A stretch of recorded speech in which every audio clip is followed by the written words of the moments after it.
జీవించుచున్నాడు. నేనిప్పుడు శరీరమందు జీవించుచున్న జీవితము నన్ను ప్రేమించి నా కొరకు తన్ను తాను అప్పగించుకొనిన దేవుని కుమారుని యందలి విశ్వాసము వలన జీవించుచున్నాను. చాలు.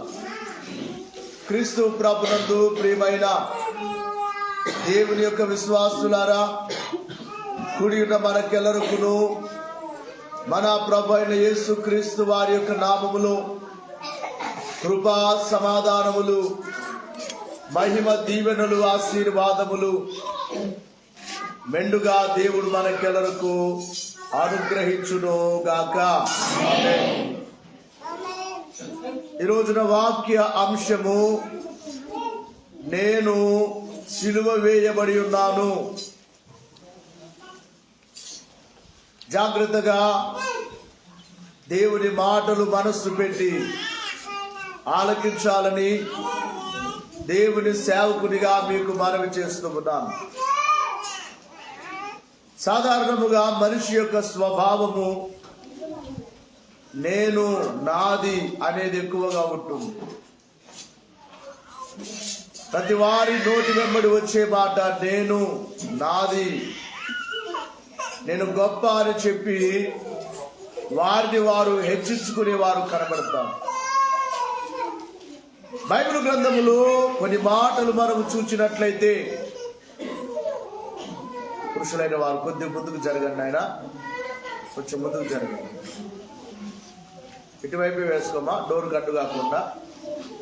నువ్వు ముందుకు రా వెంకటేశ్వరు, కొద్దిగా ముందుకు రా. దేవునికి మహిమ కలుగును గాక. చేతులు ఎత్తండి, హుషారుగా ఉన్నాను. దేవునికి మహిమ కలుగును గాక. నేను అని చెప్పుకోవడము, వారి వారి గొప్ప చెప్పుకోవడము చాలా మందిలో ఉంటుంది, ప్రతి ఒక్కరిలో ఉంటుంది. అందుకని ఇక్కడ పౌలు భక్తుడు ఏమంటున్నాడంటే, నేను క్రీస్తుతో కూడా సిలువ వేయబడి ఉన్నాను. ఇప్పుడు నేను అనే వాడిని జీవించట్లేదు. ఒకవేళ నేను జీవించుచున్నను, ఇకను జీవించువాడను నేను కాను, క్రీస్తే నాయందు జీవించుచున్నాడు. నేనిప్పుడు జీవించుచున్న జీవితము నన్ను ప్రేమించి నా కొరకు సిలువ వేయబడిన, నన్ను ప్రేమించి నా కొరకు తను తాను అప్పగించుకొనిన దేవుని కుమారుని యందలి విశ్వాసము వలన జీవించుచున్నాను. నేను అనేది చాలా ప్రమాదకరమైనది. వినాలిలా చూడాలి. ఎవరిలో కూడా లోకములో ఉన్న వారికి నేను అనే స్వభావం ఉంటుందేమో కానీ దేవుని పిల్లలలో నేను అనే స్వభావం ఉండకూడదు. ఓ మాటలో చెప్పాలంటే, నేను అనే స్వభావము అది దేవునిది కాదు, దేవుని పిల్లలది కాదు, అది అపవాదికి సంబంధించి. బైబిల్లో మనం చూస్తాము, అపవాది దేవుడు ఈ సృష్టిని కలుగు చేయక పురుపు కోట్ల కొలది దూతల్ని కలుగు చేశారు.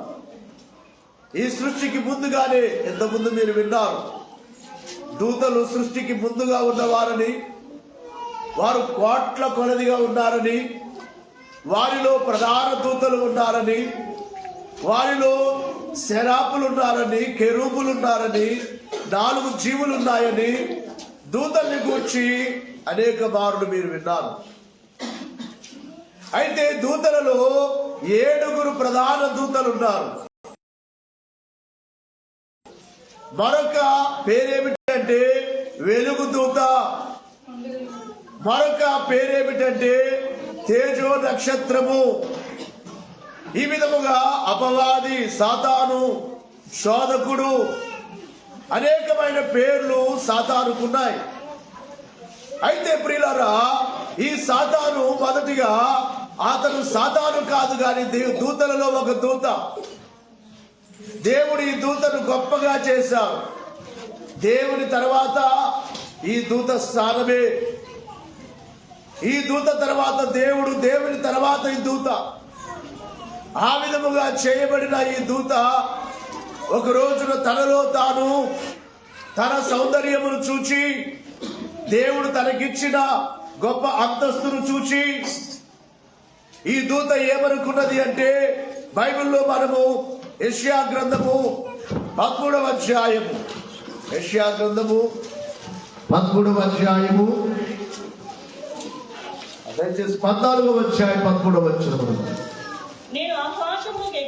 ఇక్కడ మొదటిగానే కనబడుతుంది, అపవాది ఏమనుకుంటున్నాడంటే, నేను ఆకాశమునకు ఎక్కిపోయేదును. ఇలా చూడాలి, సాతాను ఏమనుకుంటున్నాడు, అపవాది ఏమనుకుంటున్నాడంటే, నేను ఆకాశమునకు ఎక్కిపోయేదును. దేవుడు ఎక్కడైతే ఉన్నాడో, దేవుడి సింహాసనము కంటే దేవుడి నక్షత్రములకు పైగా నా సింహాసనమును హెచ్చింతును అని అనుకుంటాడు. ఎక్కడ? దేవుడికి పైగా దేవుడే నాకు ఎందుండాలి, నేను దేవుని పైన ఉండాలి. ఇక్కడ అంటున్నాడు కదా, నేను ఆకాశములకు ఎక్కుతాను, దేవుని నక్షత్రములకు పైగా నా సింహాసనాన్ని వేసుకుంటాను. తూర్పు దిక్కుని నుండా ఈ పర్వతం మీద కేవలము దేవుడు మాత్రమే కూర్చోవాలి. సభా పర్వతం మీద దేవుడు మాత్రమే కూర్చొని తీర్పు తీర్చాలి. అయితే ఈ సాతాను అపవాది ఏమంటున్నాడంటే, తూర్పు దిక్కున నుండా సభా పర్వతం మీద కూర్చుందును, మేఘ మండలం మీదకి ఎక్కుదును, మహోన్నతునితో నన్ను సమానునిగా చేసుకుందును. మహోన్నతునితో నేను సమానము, దేవునితో నేను సమానము అని అనుకున్నా సాతాను ఏమైపోయిందో మనము తర్వాత 15 వరకు చదవండి. పాతాళమునకు, నరకములో ఒక మూలకు త్రోసివేయబడితివి. నిన్ను చూచువారు నిన్ను నిదానించి చూచుచు ఇట్లు తలపోయిదురు. భూమిని కంపింపచేసి రాజ్యములను వణికించిన వాడు ఇతడేనా? లోకమును అడవిగా చేసి పట్టణములను పాడు చేసిన వాడు ఇతడేనా? తాను చెరపట్టిన వారిని తమ నివాస స్థలములకు పోనీయువాడు ఇతడేనా? జనముల రాజులందరూ ఘనత వహించిన వారై తమ తమ నగరుల యందు నిద్రించుచూ ఉన్నారు. పారవేయబడిన కొమ్మవలెనున్నాము. ఈ విధముగా అపవాదిని గూర్చి బైబిల్లో మనం చూస్తూ ఉన్నాము. ఆకాశమునకు ఎక్కిపోవాలనుకున్నా ఈ సాతానే పాతాళములో పడిపోయాడు, ఒక మూలకు త్రోయబడ్డాడు. ఆకాశమునకు ఎక్కిపోవాలనుకున్నాడు, నేను గొప్ప అనుకున్నాడు. ఎక్కడ పడిపోయాడంటే పాతాళములో ఒక మూలకు పడిపోయాడు. కాబట్టి నేను అనేది చాలా ప్రమాదకరమైనది. నేను అనే స్వభావము అది మంచిది కాదు అని బైబిల్ మనకు సాక్ష్యం చెప్తుంది. నేను అనుకున్న వారందరూ కూడా అపవాది సంబంధులే. వారు స్త్రీలైనా పురుషులైనా చాలా మంది వారికున్న వాటిని బట్టి వారు హెచ్చించుకుంటూ ఉంటారు. నాకేమి తక్కువ, నేనేమి తక్కువ, నేనెందుకు తగ్గాలి, నాకేంటి, నాకు చదువు తక్కువ, లేకపోతే నాకు ధనము తక్కువ, లేకపోతే నాకు బంగారము తక్కువ, నాకేమి తక్కువ, నేనెందుకు తగ్గాలి, నేనేంటి, నేనంటే ఏమనుకున్నావు అంటూ ఉంటారు లోకంలో. దేవుని పిల్లలు ఎప్పుడు ఆ మాట మన నోటి వెంబడి రాకు. ప్రియులారా, చాలా మంది వారికి ఉన్న కులమును బట్టి నా కులం ఏంటి, నా కులము గొప్పది, వారికి ఉన్న జ్ఞానమును బట్టి నా జ్ఞానం ఏంటి, నా జ్ఞానం ఎదుట మీరేంటి, దైవజనులు అంటున్నారు. వారికి ఉన్న నాగరికమును బట్టి వారికి ఉన్న అంతస్తులను బట్టి, వారికి ఉన్న శరీర అందమును బట్టి, వారికి ఉన్న ప్రాధాన్యతలను బట్టి వారు అనుకుంటూ ఉంటారు, నేను దేంట్లో తగ్గాలి, మేము తగ్గము, నేను తగ్గను. కాబట్టి ఇది చాలా ప్రమాదమైనది. నేను అనుకున్న అపవాది ఎక్కడ పడిపోయాడో, పాతాళములో ఓ మూలకు పడిపోయాడు. దేవుడిచ్చిన ఆధిక్యతంతటిని, దేవుడిచ్చిన అంతస్తంతటిని కోల్పోయి పాతాళములో ఒక మూలకు పడిపోయినట్లుగా బైబిల్లో చూస్తున్నాం. ఇక రెండవదిగా మరొకరు కూడా నేను అని అనుకున్న వారు బైబిల్లో కనబడతారు. సమూయేలు మొదటి గ్రంథము 17వ అధ్యాయము 8వ వచనము నుండి చూస్తే, సమూయేలు మొదటి గ్రంథము 17వ అధ్యాయము 8వ వచనము నుండి, అతడు నిలిచి ఇశ్రాయేలీయుల దండువారిని పిలిచి యుద్ధ పంక్తులు తీర్చుటకై నీవెందుకు బయలుదేరి వచ్చితివి?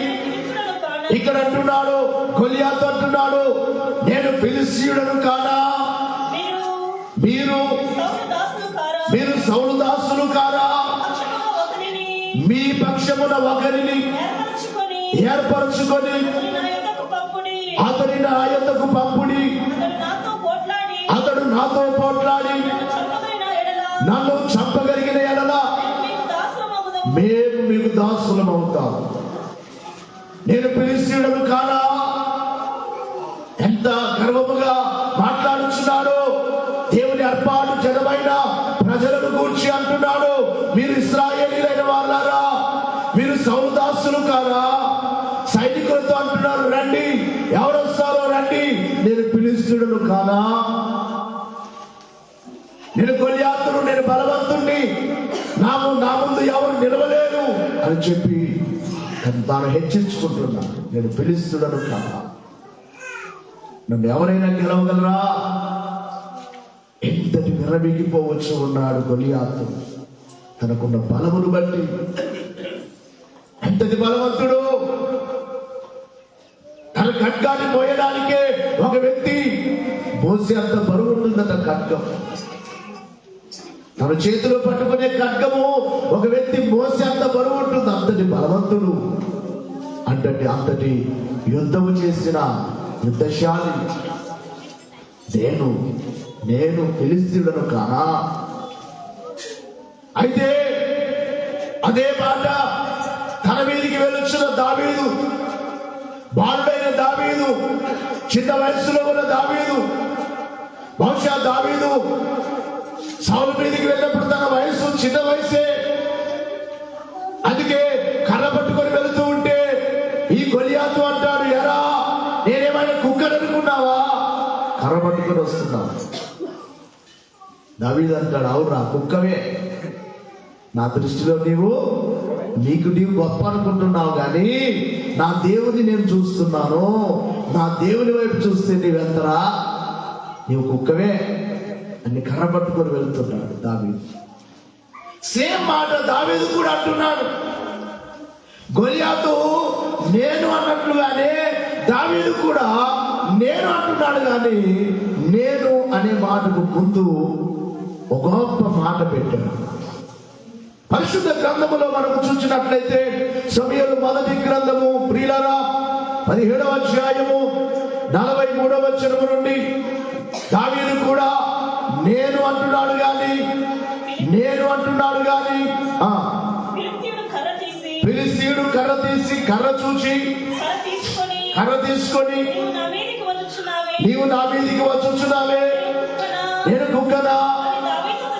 దావీదుతో చెప్పి నా దేవతల పేరట తన దేవతల పేరట దావీదును శపించెను. నా దగ్గరికి రమ్ము, నీ మాంసమును ఆకాశ పక్షులకును భూమృగములకును ఇచ్చివేతునని ఆ ఫిలిష్తీయుడు దావీదుతో అనగా, దావీదు నీవు కత్తియు ఈటయు బల్లెమును ధరించుకొని నా మీదికి వచ్చుచున్నావు. ఇక్కడ బాగా వినాలి. అయితే నీవు ఏ దేవుడైతే తిరస్కరించావో, ఏ జనాంగమునైతే తిరస్కరించావో, నీవు తిరస్కరించిన ఇశ్రాయేలీయులకు అధిపతియగు యెహోవా పేరట నేను నీ మీదికి వచ్చుచున్నాను. ఇక్కడ ముందు పెట్టాడు. ఎవరి పేరు పెట్టాడు చెప్పండి? ఎవరి పేరు పెట్టి అంటున్నాడు? ఇదిగో సైన్యములకు అధిపతియగు యెహోవా పేరట వస్తున్నాను నేను నీ మీదికి. నేను ఫస్ట్ ఎవరిని పెట్టాడు? మనం కూడా నేను అనొచ్చు, కానీ ఫస్ట్ ఎవరిని పెట్టాలి చెప్పండి? నేను అని చెప్పి దేవుణ్ణి పెట్టాలి.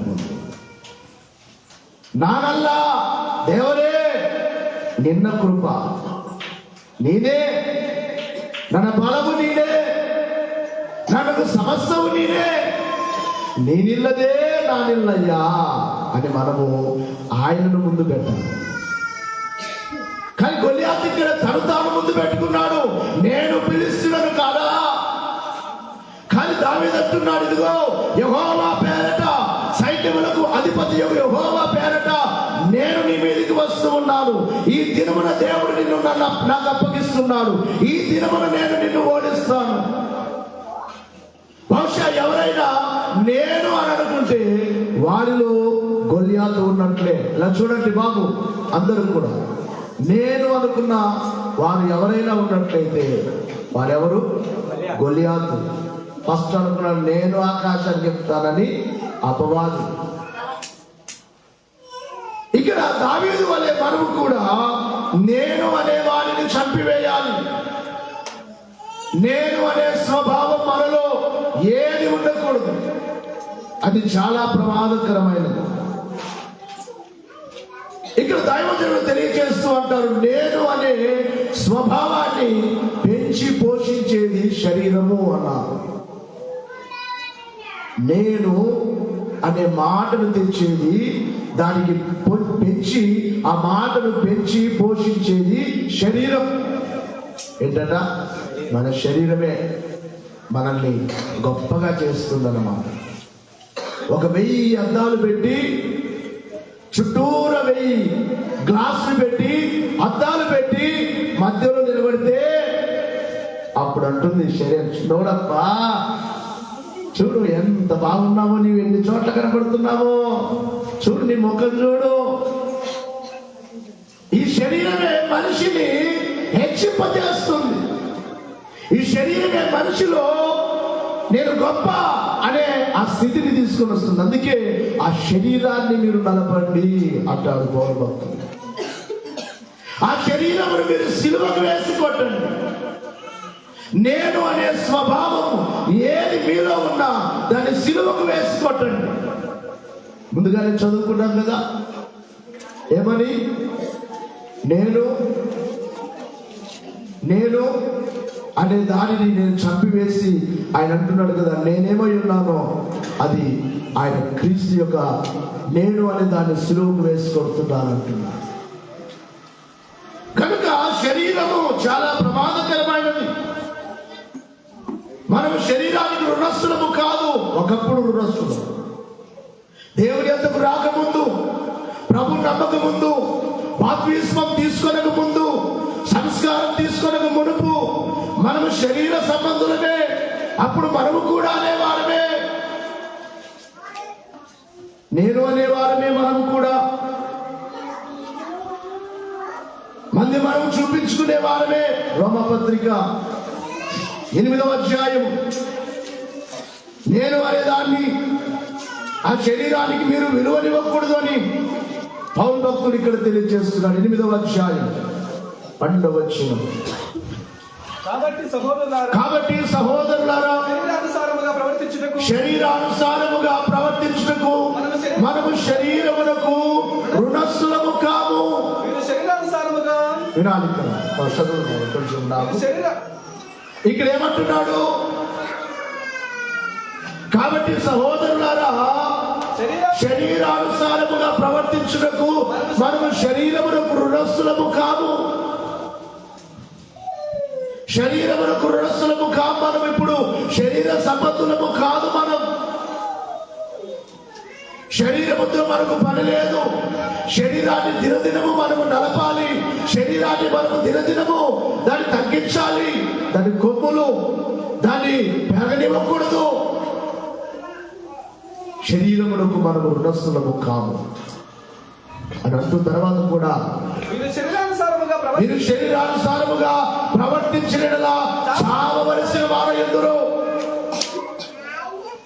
శరీరానుసారముగా ప్రవర్తిస్తే చచ్చిపోతారు. అక్కడ అపవాది పాతాళమునకు వెళ్ళిపోయినట్లుగా గొలియాతు ఓ బాలుడైన దావీదు చేతిలో చచ్చినట్లుగా మీరు శరీరానుసారముగా ప్రవర్తించినట్లయితే చావవలసిన వారై ఉన్నారు. ఎందరో శరీరానుసారముగా జీవిస్తూ వారి మరణం ఎలా జరుగుతుందో వారికి తెలియదు. ఎప్పుడు వారి మీదికి మరణం వస్తుందో, ఎప్పుడు వారి మరణము కలుసుకుంటుందో, ఎప్పుడు వారికి మరణం వస్తుందో తెలియదు.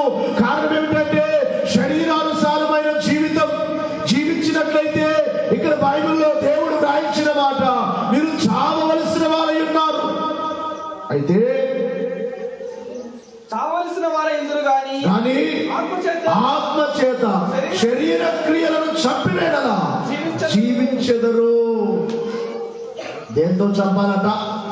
దేవుని ఆత్మతో శరీర క్రియలను మీరు చంపివేడలా మీరు జీవిస్తారు. కాబట్టి శరీరము అనేది చాలా ప్రమాదకరమైనది. దాన్ని ఏమాత్రము కూడా మనలో బయట తీసుకొని రాకూడదు. ఇక ప్రియులను గమనించాలి. చివరిగా ఐదవదిగా శరీరమునట కోరలు తీసేసిన సర్పం వలె పెట్టాలట. దేవుని పిల్లలట శరీరానికి కోరలు తీసేసిన పాములు. పిల్లలైనా పట్టుకోవచ్చు, ఆడుకోవచ్చు. కోరలున్న పాముతో ఆడుకోవడానికి వీలవుతుందా? చెప్పండి. మన శరీరానికి ఉన్న కోరలు పీకేయాలి. కోరలు తీసిన పాములే పెట్టాలి దేవుని పిల్లలు శరీరమును అన్నారు దైవజనులు.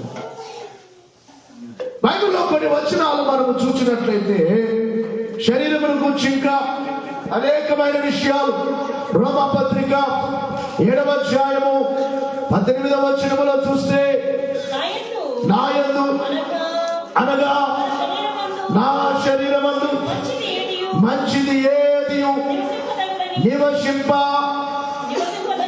నివసింపదని నేను ఎరుగుదును. మేలైనది చేయవలెనను కోరిక నాకు కలుగుచున్నది గాని దానిని చేయుటకు నాకు కలుగుటలేదు. నేను చేయగోరు మేలు చేయగోడని కీడే చేయుచున్నాను. జాగ్రత్తగా వినాలి. ఇక్కడ ఏమంటున్నాడు అంటే నా శరీరమందు అనగా నాయందు అనగా నా శరీరమందు మంచిది ఏది నివసింపలేదని నేను ఎరుగుదును. మన శరీరంలో మంచిదేది లేదు. ఉందా? మన శరీరంలో మంచిదేది లేదు. ఇది నేను చెప్పే మాట కాదు, బైబిల్ చెప్పుచున్న సత్యం. చూడాలి, మనసు పెట్టి చూడండి. ఆయన అందరూ వినండి. మన శరీరంలో మంచిదేది లేదు, అంత చెడే. అందుకని శరీరాన్ని మనము దీన్ని నడపాలి. దీన్ని పైకి రానివ్వకూడదు. దీన్ని హెచ్చించేటట్టుగా చేయకూడదు. ఇది లేడు అనేది తీసుకొని వచ్చేటట్టుగా కాకుండా దీనిని మనము తగ్గించే వారముగా ఉండాలి. అందుకని ఇక్కడ అంటున్నాడు నా శరీరం అందు మంచిది ఏది లేదు. ఫిలిప్పీ పత్రిక 3వ అధ్యాయము 3వ వచనములో కూడా చూస్తే ఫిలిప్పీ పత్రిక 3వ అధ్యాయం 3వ వచనములో ఎందుకనగా శరీరమును ఆస్వాదము చేసుకొనగా దేవుని యొక్క ఆత్మ వలన ఆరాధించుచు క్రీస్తు యేసునందు అతిశయపడుచున్న మనమే సున్నతి ఆచరించువారు. ఇక్కడ ఏమంటున్నాడు అంటే శరీరమును ఆస్వాదము చేసుకొనక శరీరాన్ని మనం ఎక్కువగా చూడక ఆత్మయందు ఆత్మతో దేవుని ఆరాధించు వారముగా ఉండాలి. దయచేసి గమనించాలి, ఎప్పుడు కూడా నిన్ను నీవు చూసుకొని మురిసిపోవద్దు. ఒక మాట చెప్పనా, నేను అనే మాటలో 2 పాపాలు ఉన్నాయి. ఇలా జాగ్రత్తగా ఉంటాను. నేను అనే మాటలో 2 ప్రధానమైన పాపాలు ఉన్నాయి. ఎన్ని పాపాలు? ఇలా చూడాలి ఆయన తలపైకి. ఎన్ని పాపాలు ఉన్నాయి? కిందికి చూడద్దు, తల ఇలా చూడండి. మొదటిది ఏంటో చెప్పనా, నేను అనే మాటలో హెచ్చింపు ఉంది, గర్వం, పాపం అది. రెండవది ఏంటో చెప్పనా, నేను అనే మాటలో స్వార్థం ఉంది. స్వార్థం పాపమే, గర్వము పాపమే, 2 పాపాలే.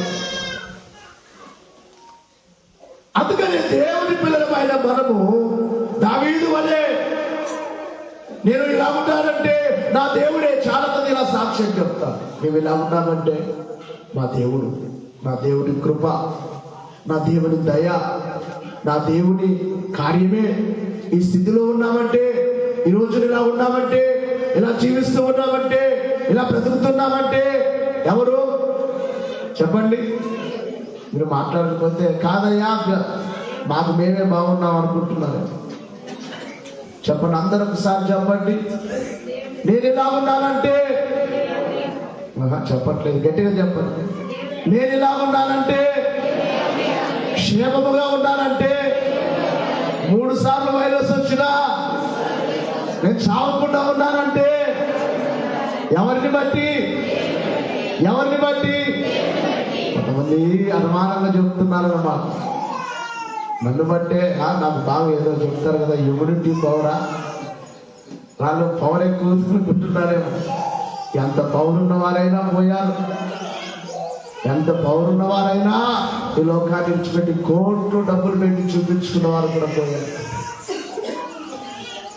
చాలా వచనాల్లో పౌలు భక్తుడు చివరికి వచ్చే లోపు అంటాడు, రోమపత్రిక 8వ అధ్యాయం 13వ వచనం, అలాగే కొరింథీ మొదటి పత్రిక 9వ అధ్యాయం 27వ వచనం కూడా చదవండి. రోమా 8:13, శరీరానుసారముగా ప్రవర్తించిన యెడల చావవలసిన వారయందురు గాని ఆత్మ చేత శరీర క్రియలను చంపిన యెడల జీవించెదరు.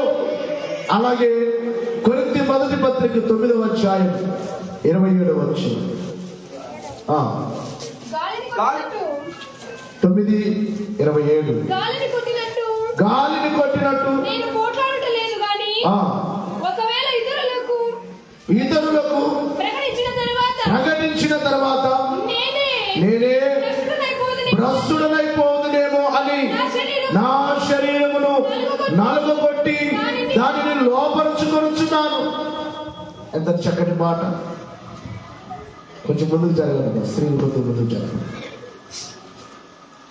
ముందుకు జరగండమ్మా, కొంచెం ముందుకు జరగండి. ఏమంటున్నాడంటే, నేను అందరికి బోధ చేస్తున్నాను, ఇతరులకు బోధించి నేనెక్కడ చెడిపోతానేమో అని నా శరీరాన్ని నేను నలుగగొట్టుకుంటున్నాను. నా శరీరాన్ని నేను లోపరుచుకోవాలి. నా శరీరాన్ని విడిచిపెట్టేలా అది నన్ను దేవునికి దూరం చేస్తుంది, అది నన్ను భ్రష్టుడిగా చేస్తుంది. కాబట్టి నేను భ్రష్టుడు అయిపోతానేమో అని నా శరీరాన్ని నేనే నలుగగొట్టుకుంటున్నాను అంటున్నాడు పౌలు భక్తుడు. మన శరీరాన్ని కూడా మనము నలపాలి, ప్రార్థనలతో నలపాలి, ఉపవాసములతో నలపాలి, మోకాళ్ళ మీద ఉండి నలపాలి. అనేక గంటలు దేవుని సన్నిధిలో గడుపుచు ఈ శరీరాన్ని నలపాలి. అప్పుడే ఇది పనిచేయదు, అప్పుడే ఆత్మానుసారముగా జీవించగలం. కాబట్టి శరీరం అనేది చాలా ప్రమాదకరమైనది. అందులో ఇందాక చెప్పినట్టుగా హెచ్చింపు కనబడుతుంది. దేవుని పిల్లలు ఏనాడు కూడా హెచ్చించుకోకూడదు. బైబిల్లో మనం చూస్తాం, నేను అన్నవారు కూడా తగ్గించుకొని. అబ్రహాము అన్నాడు ఆదికాండములో 18వ అధ్యాయము 27వ వచనములో, ఆదికాండము 18వ అధ్యాయము 27 27వ వచనములో అందుకు అబ్రహాము ఇదిగో ధూళియు బూడిదయునైన నేను ప్రభుతో మాట్లాడుట తెగించుచున్నాను.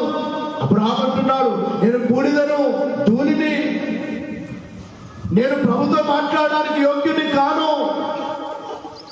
ఈ మాటలు ఏం కనబడుతుంది? తగ్గింపు. నేను బూడిదను, నేను ధూళిని.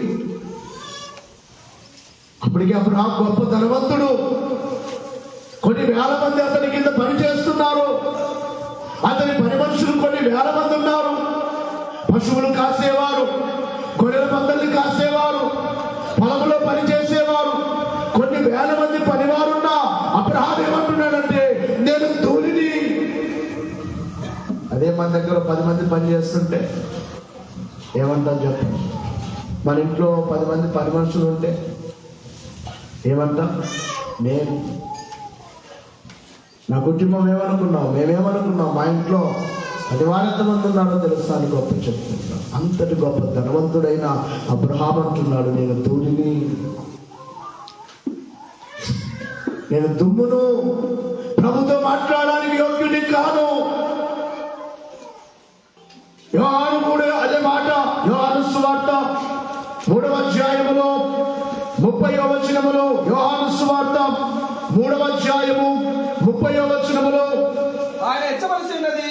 ఇక్కడ యోహానును అందరూ కూడా నీవే మెస్సయ్యవా, నీవే క్రీస్తువా అని యోహాను బోధ విని బాప్తిసమిచ్చి యోహాను దగ్గరికి అందరూ వచ్చినప్పుడు యోహాను అంటున్నాడు, ఏమంటున్నాడంటే, ఆయన ఉన్నాడు చూడండి, యేసు ప్రభు ఉన్నాడు చూడండి, ఆయన హెచ్చవలసి ఉన్నది, నేను తగ్గవలసి ఉన్నది. ఈ మాట బాగా వినాలి, అందరూ చెప్పండి, ఆయన, నా యేసయ్య హెచ్చవలసి ఉన్నది.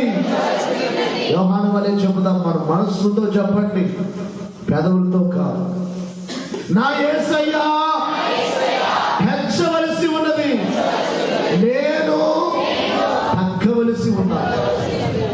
ఏమంటున్నాడు? ఆయన హెచ్చవలసి ఉన్నది, నేను తగ్గవలసి ఉన్నాను. ఆయన పోలుస్తారేంటి నన్ను? నీవే మెస్సయ్యవా అంటుంటే నేను కాను. ఆయన చెప్పులు ఆడవిప్పుటకైనను నేను యోగ్యుడిని కాను. ఆయన చెప్పులు మోయుటకైనను నేను యోగ్యుడిని కాను. ఆయన హెచ్చవలసి ఉన్నది, నేను తగ్గవలసి ఉన్నది. బైబిల్లో ఉన్న భక్తులందరూ కూడా వారిని వారు తగ్గించుకున్నారు. వారు కూడా నేను అన్నారు, కానీ ఆయనను ముందు పెట్టారు. ఆయన హెచ్చవలసి ఉన్నది, నేను తగ్గవలసి ఉన్నది. నేను అనేవాడిని తగ్గవలసి ఉన్నాను.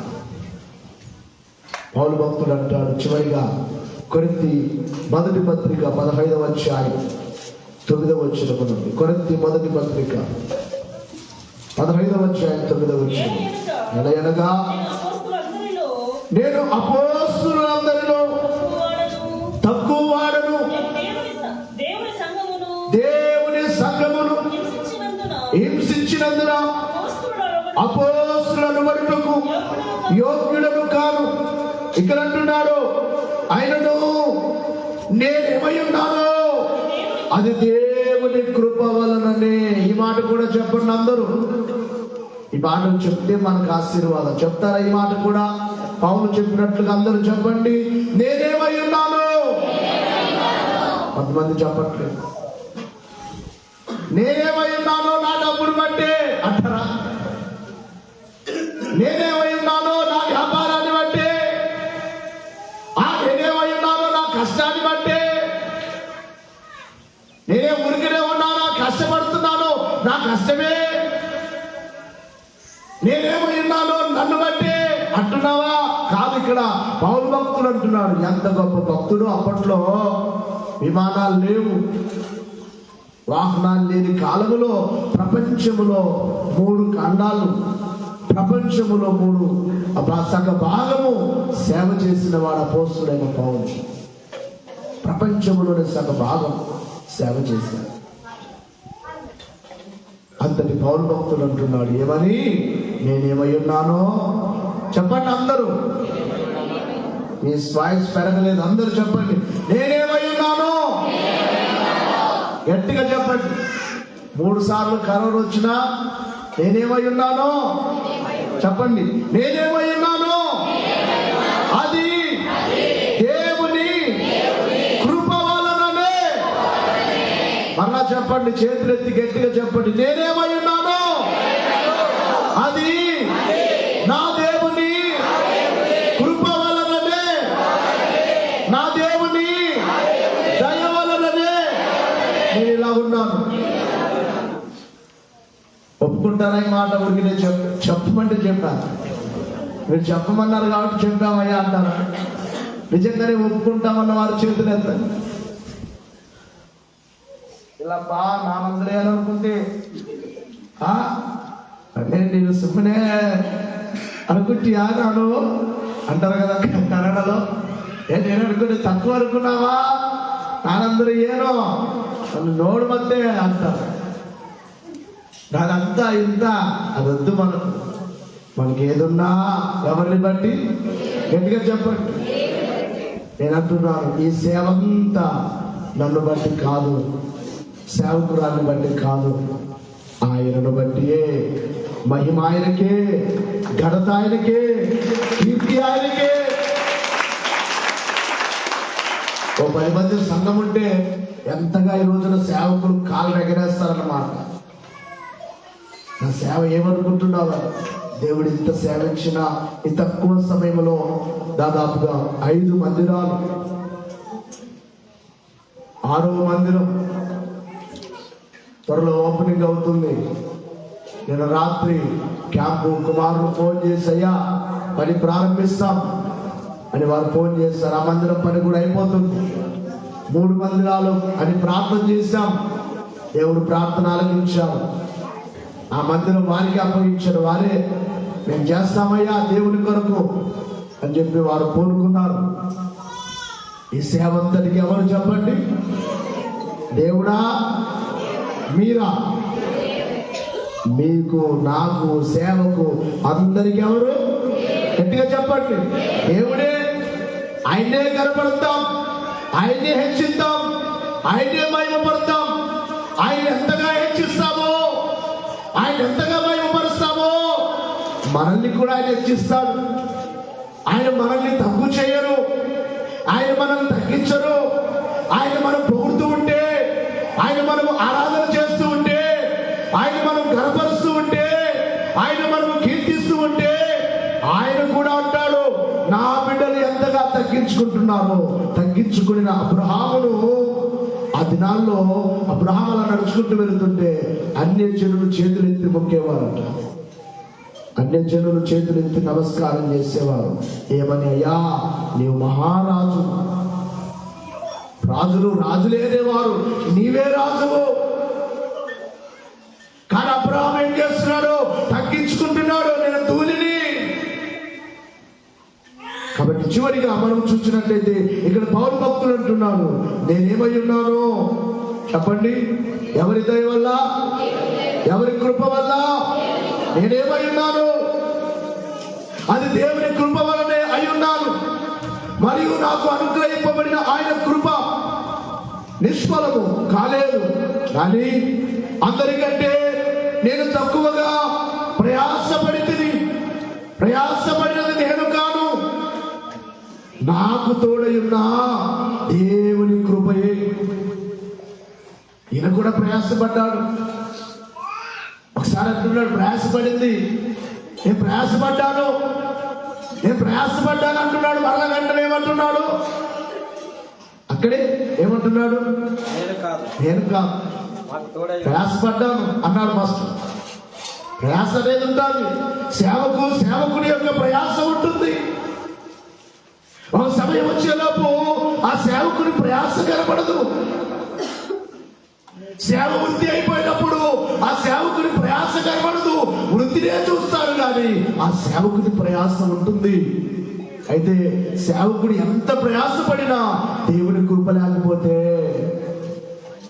దేవుని తోడు లేకపోతే, నీవెంత ప్రయాసపడినా నీకు దేవుని కృప లేకపోతే, పెద్దలారా, యవన కుమారులారా, కుమార్తెలారా, నీ జీవితంలో ముందు దేవుని పెట్టుకో. నీ భవిష్యత్తుకు ముందు నీ దేవుని ఉంచుకో. అయ్యా నిన్ను చూస్తూ నా భవిష్యత్తు నీ చేతిలోనే ఉంది. నాకు నేనుగా ఏమి సాధించలేను, నాకు నేనుగా ఏమి చేయలేను. చదువుతున్న మీరు దేవుని ముందు పెట్టుకోండి. వ్యాపారం చేస్తున్న మీరు ప్రభుని ముందు పెట్టుకోండి. మీరు ఏ పని చేస్తున్నా ప్రభుని ముందు పెట్టుకోండి. నీవయ్యా నీవు తోడుగా లేకపోతే నేను ఎంత ప్రయాసపడినా వ్యర్థమే. నీవెంత ప్రయాసపడినా అది వ్యర్థమే. ఆయన కృప మనకు తోడుగా ఉంటే మన ప్రయాస వ్యర్థము కాదు. దేవునికి మహిమ కలుగును గాక. అందుకనే చివరిగా ఒక వచనాన్ని చదువుకొని ముగించుకుందాం. లూకా సువార్త 14వ అధ్యాయములో 11వ వచనం. లూకా సువార్త 14:11. మరొక వచనం సామెతల గ్రంథం 17:19 కూడా చదవండి. తనను హెచ్చించుకొనవను ప్రతి ఒక్కరు తగ్గించబడవను, తనను తగ్గించబడవను, హెచ్చించబడవను. ఇక్కడ అంటున్నాడు ప్రభు, తను తాను హెచ్చించుకొనిన వాడు ఏం చేయబడతాడు? తగ్గింపబడతాడు. తను తాను నేనే పాటి. ఈ వాటిని చెప్పుకోవాలని మన దేవదాసయ్య గారు బైబిల్ మిషన్ అందుకుని మహాభక్తుడు దేవదాసయ్య గారు. అయ్యగారు గొప్ప దైవజనుడు. అయ్యగారు అంటే నాకు చాలా ఇష్టం దేవదాసయ్య. ఎందుకంటే ఆయన మాటలు చాలా బాగుంటాయి. ఆయన దేవదాసయ్య గారు ఎప్పుడు కూడా ఒక మాట అనేవాళ్ళకి, అబ్బాయి నేనే పాటి వాళ్ళ అబ్బాయి. ఎంత గొప్ప వరమో! ఎదుటి వ్యక్తి వస్తే ఆ వ్యక్తి పేరు కూడా చెప్పేసేవాడు. అంతటి వరం. గుడ్డి వారిని అలా ముడితే కళ్ళు వచ్చేవారికి. గుడ్డి వారు లేచి నడవమంటే నడిచారు అయ్యగారి కాలంలో. ఇప్పుడు వచ్చినట్లుగా కరోనా లాంటి కలరా వ్యాధి వచ్చింది ఆ కాలంలో, అయ్యగారి కాలంలో. 100 సంవత్సరాల క్రితం ఆ వ్యాధి వచ్చినప్పుడు దైవజనుడు హాస్పిటల్కి వెళ్ళి ఒక ఊరిలో ఆ వ్యాధి వచ్చి జనము కుప్పలు కుప్పలుగా చనిపోతుంటే దైవజనుడు వెళ్ళి ప్రార్థన చేస్తే ఆ ఊరిలో అందరికీ స్వస్థత కలిగింది. అయ్యగారి వస్త్రాన్ని అలాగూ ఉతికి ఆరవేస్తే ఎవరో కుర్చీలోకి వచ్చి ముట్టుకుంటే బాగైపోయాడు. అంతటి వరాలు, అంతటి గొప్ప దైవజనుడు. ఒకే దినమున 7 చోట్ల ప్రసంగం చేసేవారు. ఒకే టైం ఒకటే. ఇక్కడ ఇంకా 7 చోట్ల. అంతటి దైవజనుడు ఎప్పుడేమనేవాడంటే నేనే పాటివాడిని. అయ్యగారు అనేవారంట, మన దైవజనుడే తగ్గించుకున్నప్పుడు మనం ఎంత తగ్గించుకోవాలి? గట్టిగా చెప్పండి. తగ్గించుకొని మనం బ్రతుకుదాం. మనం ఇలా తగ్గించుకొని జీవిస్తే లోకం మీదకి ఎన్ని వచ్చినా, వైరసే కాదు ఇంకా రాబోతున్నాయి, చాలా చాలా ఉపద్రవాలు రాబోతున్నాయి, ఇంకెన్నో రాబోతున్నాయి. ఎన్ని వచ్చినా నీవు భయపడవలసిన అవసరం లేదు. నీవు తగ్గించుకుంటే నిన్ను చూసుకుంటాడు ఆయన. నీవు తగ్గించుకుంటే నిన్ను నడిపిస్తాడు ఆయన. చివరిగా చెప్పే మాట, తగ్గించుకోకపోతే పరలోకం లేదు. హెచ్చించుకున్న సాతాను ఎలాగున్నా పరలోకాన్ని విడిచి పాతాళానికి వెళ్ళిపోయారో, భూమి మీద నీవు తగ్గించుకొని బ్రతకపోతే పరలోకానికి వెళ్ళవు, పాతాళానికి వెళ్తావు. ఈనాడు కూడా నేను అనే స్వభావం తెచ్చుకోవద్దు. అది దేని బట్టైనా కావచ్చు. నీకున్నదా ఉంటే ప్రభువును స్తుతించు. ఏమని? అయ్యా నాకు నీవు ఇచ్చావయ్యా, నీవు ఇచ్చిందేనయ్యా. దేవుడు నాకు ఈ సేవలు ఇచ్చిన వాటన్నిటిని బట్టి, మందిరాన్ని బట్టి, నేను ఈ ఫ్యాన్ బట్టి కూడా దేవుని స్తుతిస్తాను. ఎందుకంటే మందిరం కాలిపోయినప్పుడు ఫ్యాన్ లేదు, కుర్చీ లేదు, ఏమి లేవు. అన్నిటి బట్టి స్తుతి. ఆ కారులో నేను దర్జాగా కూర్చొని కారెక్కగా నేను షూ వదిలి పెడతాను. తండ్రిని స్తుతిస్తానయ్యా, ఈ కారు నువ్వు ఇచ్చావయ్యా, మోటార్ సైకిల్ నువ్వు ఇచ్చావయ్యా. నాకున్నవన్నీ నీవిచ్చినవే ప్రభువా, నాకున్నవన్నీ నీవిచ్చినవే ప్రభువా, ఏమైనా ప్రభువా నిన్నే స్తుతిస్తాను. ప్రభువా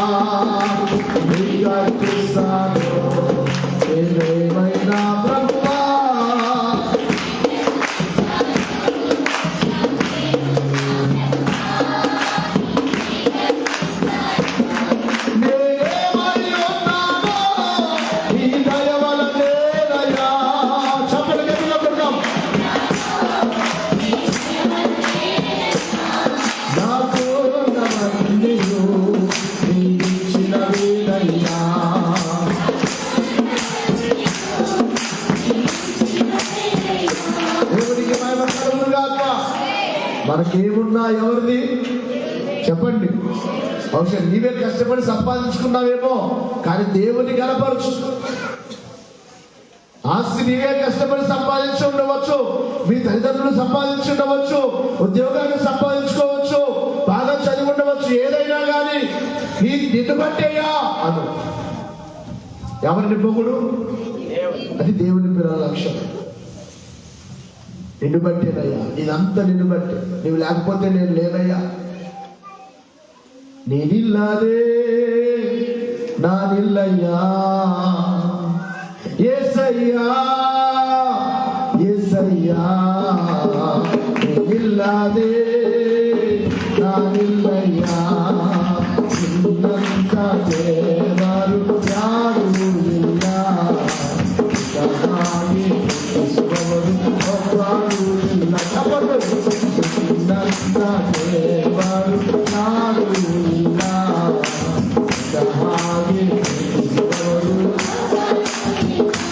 యేసయ్యా యేసయ్యా, నిల్లాదే నా నిల్లయ్యా, యేసయ్యా యేసయ్యా, నిల్లాదే నా నిల్లయ్యా.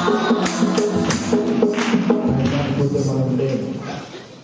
ఆయన్ని హెచ్చిద్దాం, ఆయన్నే హెచ్చిద్దాం, ఆయన్నే మహిమపడతాం. చివరిగా సామెతల గ్రంథం 17:19 ఒకసారి చదవండి. సామెతలు 17:19. కలహప్రియుడు దుర్మార్గప్రియుడు తన వాకిళ్ళు ఎత్తు చేయువాడు నాశనమగును. నాశనము వెనుకువాడు ఏంటట? తన వాకిళ్ళు ఎత్తు చేయవాడు అంటే తను తాను ఎత్తు చేసుకునేవాడు. నేను ఎక్కువ, నా కుటుంబం ఎక్కువ, నేను ఎక్కువ అని అనుకునేవాడు ఏం చేసుకుంటున్నాడట? నాశనము చేసుకున్నాను. మీ అందరికి దేవుని సేవకునిగా చెప్తున్నాను, ఆయన ముందు పెట్టుకొని బ్రతుకుతాం. ఆయన పేరు ఒక మాట చెప్పనా?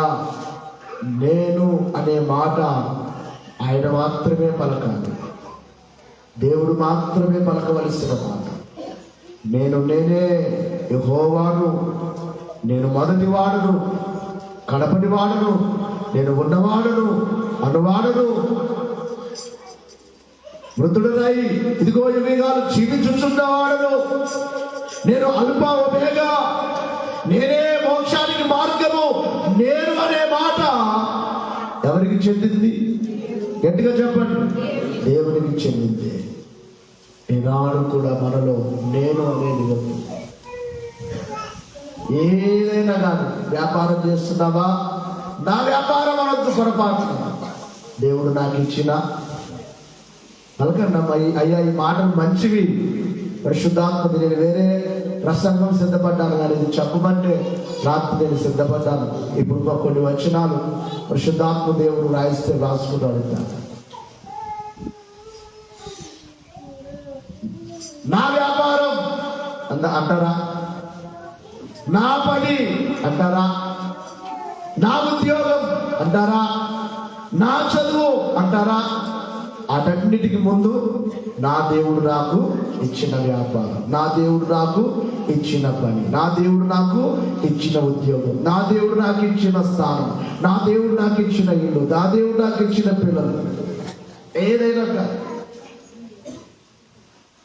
నేను అనే దాన్ని అంటున్నాను. సిలువే మరల చదువు గలతీ పత్రిక 2వ అధ్యాయములో 20వ వచనం. నేను క్రీస్తుతో కూడా సిలువ వేయబడి ఉన్నాను. ఇదంతా బాగా అంటున్నాడు చూడండి. నేను క్రీస్తుతో కూడా సిలువ వేయబడి ఉన్నాను.